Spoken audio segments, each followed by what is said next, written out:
समाज पार्टी जिंदाबाद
पूरे देश में 165 राजा हुआ करते थे और ये राजा जिनकी हम जयंती मना रहे हैं, पिताजी बिहारी मल, माता लक्ष्मीबाई, 4 भाई थे।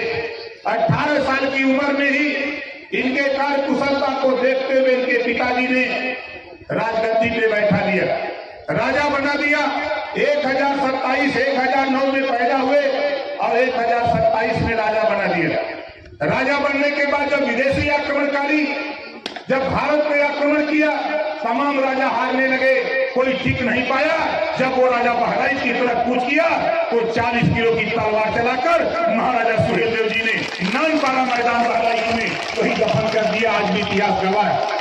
ऐसे वीर प्रतापी जो देश की एकता अखंडता को, देश को गुलाम होने से बचाया, ऐसे राजा के इतिहास को इतिहासकारों ने छुपा दिया। ऐसे इतिहास को पताल से निकाल करके साथी जमीन पे ला करके हमारे साथियों ने, हम सब लोग मिलकर के खड़ा कर दिया। अब ये देश की राजनीति में भूचाल पैदा हुआ है।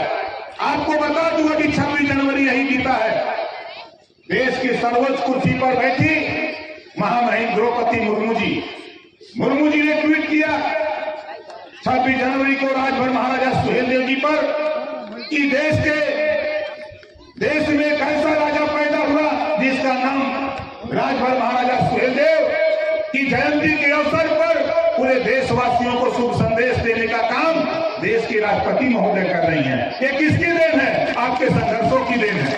आपने सुना होगा बगल के जिला गाजीपुर देश के प्रधानमंत्री आते हैं नरेंद्र मोदी जी, और नरेंद्र मोदी जी आके कहते हैं कि जब तक महाराजा सुहेलदेव जी के विचारों का भारत नहीं होगा तब तक देश तरक्की नहीं कर सकता है। ये आपके संघर्षों की देन है, ये आपके संघर्षों की देन है।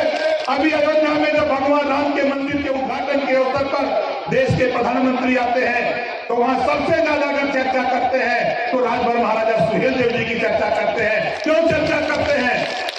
ये अभी हमारे साथी कुछ नहीं जानते। आप वो ताकत हो 40 किलो की तलवार वो चलाते थे।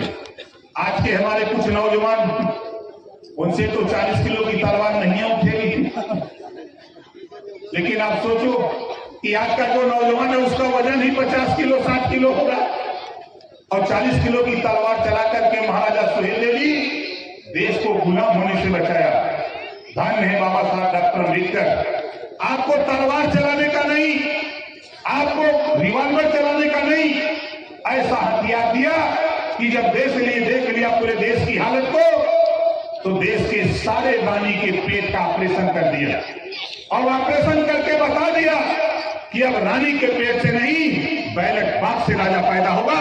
उसके लिए पावर आपको दे दिया, पावर आपको दे दिया। अब उस पावर का दुरुपयोग चालाक लोग, जिसको हम चतुरिया कहते हैं, बुधुआ समाज, गरीब, चतुरिया कहते हैं अमीर। ये बुधुआ जब ये समय आता है तो ये चतुरिया, बुधुआ, अमीर और गरीब एक मामला आके फंस जाता है। चतुरिया इतना चालाक है, एक बार पंचायत हुई बुधुआ चतुरिया में, पंच लोग जुटे तो पंचों ने पूछा कि का तू लोग कहो, का बात हो? कहा देश आजाद हो गया, बंटवारा कैदा कुछ न होगा। कला एक थे भैंस बा, एक थे कमरा। चला चौधरी लोग बांट देना कि बुधुआ के दे देना, मुहे कोरी के बता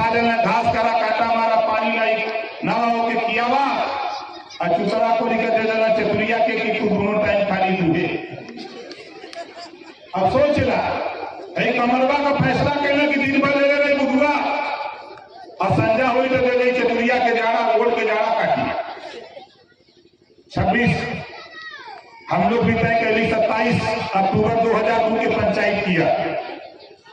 चतुरिया बुधवा को जुटाया, चंदन चौधरी लोग जुटे। हमने कहा कि भाई देखा, अगर भैंस 5 लीटर दूध दे तो 2.5 लीटर दूध बुधवा के दिन लगे चाहिए कि ना चाहिए। ये बात जब हम कहली तो चतुरिया का तो हम न क्या कर दे, हम कहली चल हम घूमते है क्या कर बताई। जब ये टाइम आवे तो चुनाव का ये चतुरिया बल्टी लेके जब भैंस पे नवावे घूमे, जब भैंसी का छीनी पकड़ के जब भैंस पे नवावे लगे भैया उठावा छड़ी 2 हाथे वाला डंडा, अब भैंसिया के मुंह पर तब तक मारत रहा जब तक भैंसिया छटक न जाए। चतुरिया पूछे चाहे मारत हुए, उसे कहता कि मुंह को निका हमार है, हमारी चाहे गरियाई, तो उसे मतलब जब मुंह को निका हमारा नहीं बटले हुए ना, अब कहे की रहा था कमरवा दिन भर ले रहा। संजा हो तो पाई पर नहरी में पोखरी में 4 बजे भेजा तो बढ़िया से भेजा तो चपूदा। अच्छा चतुरिया का भैया कमरवा तो कर अकेले न जाए यूं मिलाया पूछी का बात है, कदा गंदा होगा ना कचा ले। यही वजह हम घूमत आजादी के 75 साल बीत गए। आज साथी शिक्षा के संबंध में 2 तरह की शिक्षा हम महाराजा सुहेल देव जी के वंशज हैं। जब तक एक समान शिक्षा अमीर और गरीब की शिक्षा एक नहीं कर देंगे तब तक हम चैन से बैठने वाले नहीं। हम देश में चाहते हैं कापी किताब फीस दवाई भोजन वजीफा कपड़ा जूता मोजा टाई बैग साइकिल फ्री में दिलाकर बिना पैसा में पढ़ाने का कानून हम देश में लागू करने के लिए महाराजा सुहेल देव जी के सपनों को साकार करने के लिए हम लोग घूम रहे हैं।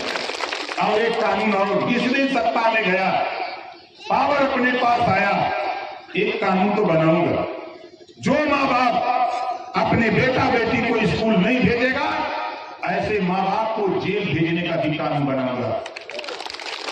बोला सही नहीं कि सही नहीं? कितना ने चाहता कि कानून बन जाए, तैयार रहा है, हम मानव ना। इस नाते शिक्षा शेरनी के दूध के समान होता है।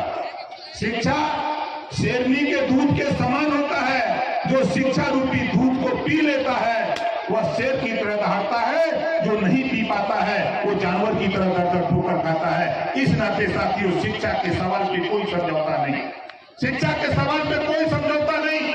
आपने देखा 18 महीना में यूपी में मिनिस्टर था, यूपी में कानून बनवा दिया। प्रकाश राजभर उत्तर प्रदेश में देने का काम करता है। 10 करोड़ 12 लाख रुपया लगभग मैं दे चुका। आप बताओ, आप भी वोट देते हो? किसी को किसी विधायक ने सांसद ने आपको 5,000 रुपया दवाई के लिए दिया? बोलो किसी को दिया? नहीं दिया। एक कानून बनाने के फिराक में हूं देश में। कोई भी गरीब किसी जाति धर्म का हो, बीमार होता है, इलाज कराना हो, ऑपरेशन कराना हो, जितना रुपया लगे उतना रुपया सरकार दे और गरीब का इलाज फ्री में होना चाहिए। ये कानून पूरे देश में बनना चाहिए ताकि गरीबों का भी कल्याण हो सके। और आज यहाँ जितने लोग आप लोग आए हो, ईमानदारी से बताओ कितने लोग बिजली के बिल से परेशान हो, जरा हाथ उठाओ। देख लो भैया, रंजीत जी सामने आवा थे, तुम देख ले क्योंकि हाथ उठावा था। जोर से देखे परेशान मत हाथ उठावा, परेशान है ना? ये बीमारी बा, ये बीमारी के ठीक करे बदे आपका जरूरत बा। जरूरत ये नाते बा कि ये देश में जब आप दाल खरीदते हो, साबुन कपड़ा कोई सामान आप खरीदते हो, उस पर टैक्स लगता है और वो टैक्स का पैसा रिजर्व बैंक ऑफ इंडिया में जमा होता है और उस रुपया से देश का उद्योगपति अमीर लोन लेता है, कर्जा लेता है सरकार से और कर्जा लेकर के वो फैक्ट्री लगाता है, कारोबार करता है। जब वो नहीं दे पाता है तो सरकारें कहती है डिफाल्टर हो गया, ये पैसा नहीं दे सकता, उसको डिफाल्टर घोषित करके अमीरों का कर्जा माफ करती है सरकारें।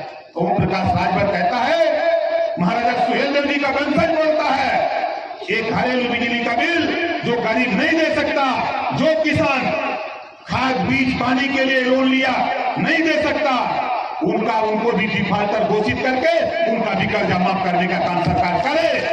नहीं तो ओम प्रकाश राजभर, अभी तो हम आपके इलाके में थे, लेकिन धन्य है उदय राजभर जी, अंजलि जी, कल परसों में पूर्णिया में था। करीब जितने लोग यहाँ जुटे हो, इससे ज्यादा लोग परसों पूर्णिया में थे। कल मैं